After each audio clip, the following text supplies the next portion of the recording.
Bonjour à tous. On fait une petite capsule aujourd'hui simplement là, pour vous faire des petits rappels concernant la saison des impôts. Et oui, la saison des impôts 2023 est à nos portes. Je sais qu'il y en a plusieurs qui ont déjà débuté les démarches pour finaliser leur impôt, mais je m'adresse beaucoup aujourd'hui à ceux qui ont des comptes marge.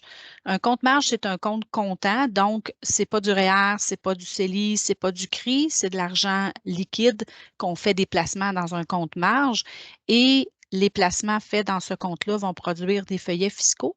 Donc, c'est beaucoup à cette clientèle-là que je m'adresse aujourd'hui. Je fais quand même une petite parenthèse pour ceux qui ont cotisé à leur REER. Pour février, la financière Banque nationale poste les reçus rapidement parce qu'à chaque cotisation, il y a un reçu d'émis et il est posté. Donc, si vous avez fait une contribution, exemple, le 15 février, assez rapidement, vous recevez votre feuillet parce qu'on on sait bien là, que c'est la saison des REER qui se termine. Donc, les feuillets vont être postés rapidement. Donc, je reviens là, pour les clients qui possèdent des comptes marge.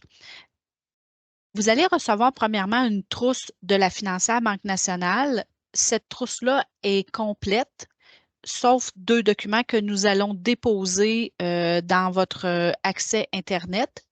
Cette trousse-là que nous allons produire, vous allez à votre accès en ligne sous l'onglet Documents, dans Rapport interne, puis vous allez pouvoir avoir accès aux deux documents qui vont compléter la trousse de la financière Banque nationale et vous allez également avoir accès à vos feuillets fiscaux.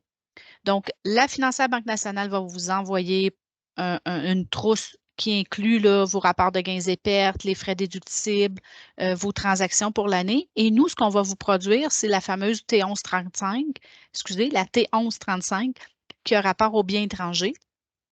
Ça se peut que vous n'en ayez pas, là, ne vous en faites pas. Et également, on produit un document qui vous rappelle les documents fiscaux attendus. Ce document-là est intéressant puisque vous avez la liste des reçus que les compagnies externes de fonds devraient vous avoir postés à la maison. Donc, vous pouvez vous assurer que vous les avez tous. Ça se peut également que dans la liste, il y ait des documents, des feuillets fiscaux que vous n'ayez pas reçus parce que votre revenu de placement ne totalisait pas 50 dollars. Donc, ne vous en faites pas. Si sur votre liste, vous avez 5 lignes et que vous avez reçu 4 feuillets fiscaux, ça se peut qu'il y en a un cinquième qui est à zéro parce qu'il n'a pas été posté parce que ça ne totalisait pas 50 dollars de revenus. Il ne faut pas finaliser vos impôts avant le début avril parce que lorsqu'on a un compte comptant, il y a des compagnies qui ont jusqu'à la fin mars pour vous faire parvenir leurs documents fiscaux.